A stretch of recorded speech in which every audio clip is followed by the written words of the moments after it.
Hey, have you ever smiled while quietly feeling unseen behind your kindness?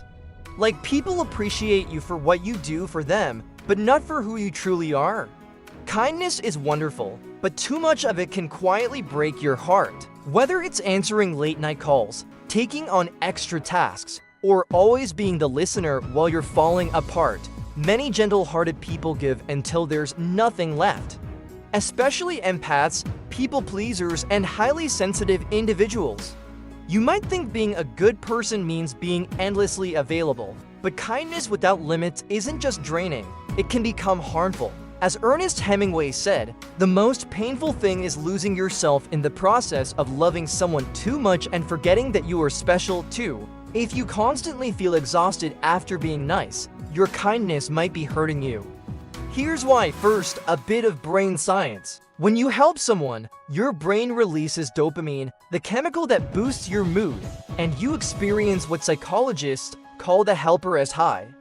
Being kind makes you feel connected. Helping others makes you feel needed, valued, and significant.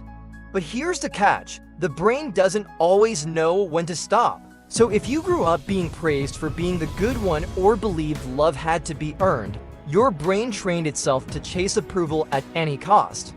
You end up giving from an empty cup, chasing validation that never lasts. Think back to the last time you said yes when you truly wanted to say no. Did it energize you or leave you quietly resentful? If you're naturally caring and generous, people around you probably encouraged that in you. And even if their intentions were good, it can make you vulnerable to falling into the cycle of constant self-sacrifice. Especially for empaths, people pleasers, and HSPs. You start believing your kindness is your value, and that if you just love harder, stay softer, and give more, things will somehow work out. That being the helper, the fixer, the peacemaker guarantees you'll be loved. But here's what no one mentions. Kindness without boundaries doesn't nourish you, it drains you. And because your brain has linked your worth to how much you do for others, setting limits feels harder than it should. Ask yourself, is this genuine kindness, or is it survival mode disguised as kindness? You create a life that looks full but doesn't feel fulfilling. Business isn't the same as belonging. When your days are packed with overcommitting, rescuing, over-explaining, and apologizing, your life might appear full on the outside but feel empty on the inside. This often ties back to fawning, a trauma response where you people please to stay safe or to feel worthy. If you grew up in a home where love felt conditional, fawning might have become your survival strategy. And now your brain mixes up self-sacrifice with safety. Remember the neurochemical trap? All of this trains you to become an expert at meeting others' needs while quietly ignoring your own. So ask yourself again, is this real kindness or survival mode masquerading as kindness? You're not unkind for saying no or needing space. You're simply learning how to connect with others without abandoning yourself. You're not unkind for saying no. You're learning to stop leaving yourself behind. Here's the difficult truth. Resentment doesn't always appear as anger. Sometimes it lingers quietly beneath your smile. When you're too kind for too long, swallowing your pain and setting your needs aside, a slow bitterness can begin to grow. And because you're the nice one, you might even feel guilty for recognizing it, which makes sense. Guilt often shows up when we care deeply. But if that guilt stops you from honoring your needs, maybe it's time to question what it's really trying to protect. Resentment has to be acknowledged, or it will fester. The frustration and exhaustion you feel are your mind's warning signals that your needs have been ignored for too long. Your kindness meter is already in the danger zone.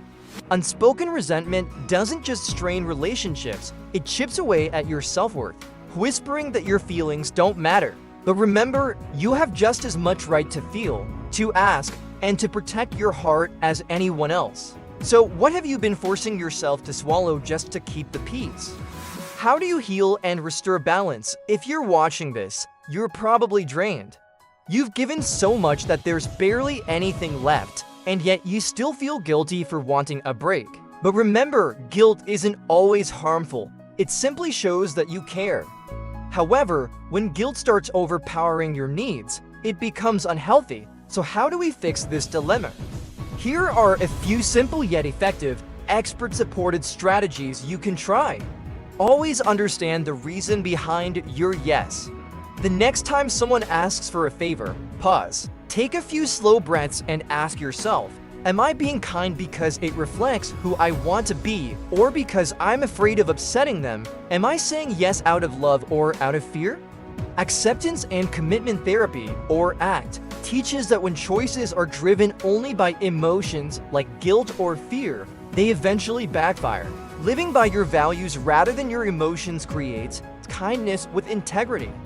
So choose to help others when it aligns with your values, not your anxiety. And if you're unsure in the moment, give yourself time and keep checking in with how you really feel.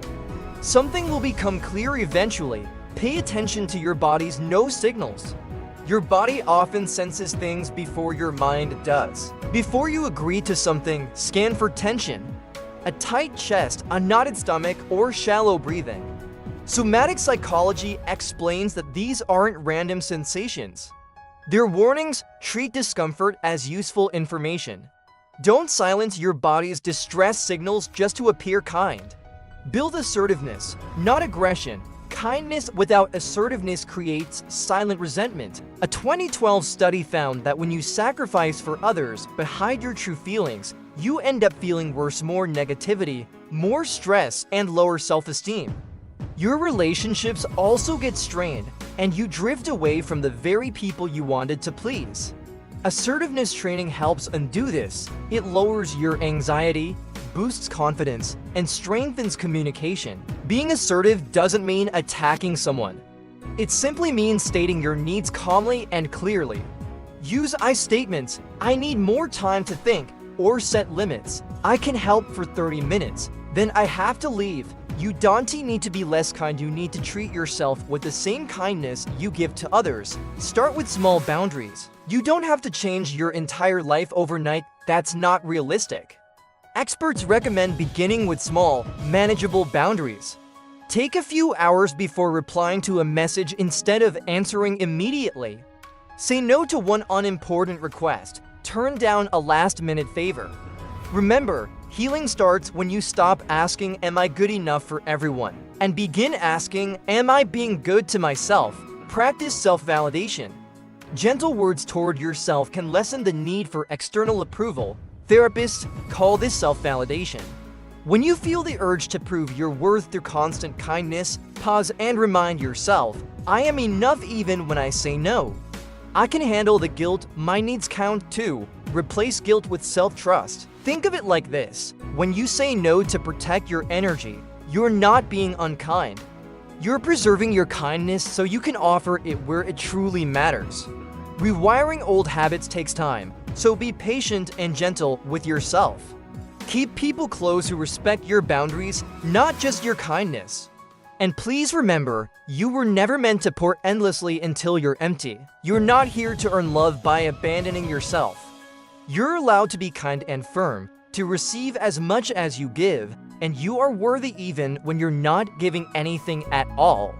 Still feeling burned out from being overly kind? We're also thinking about creating a self-assessment quiz to help you identify traits or habits you may have developed as coping mechanisms. If you think a quiz would help, let us know in the comments with a yay or a no. We also made an earlier quiz to help you see if you're a people pleaser. We lines link it in the description for you. Thank you for being here. We love you and we'll see you soon.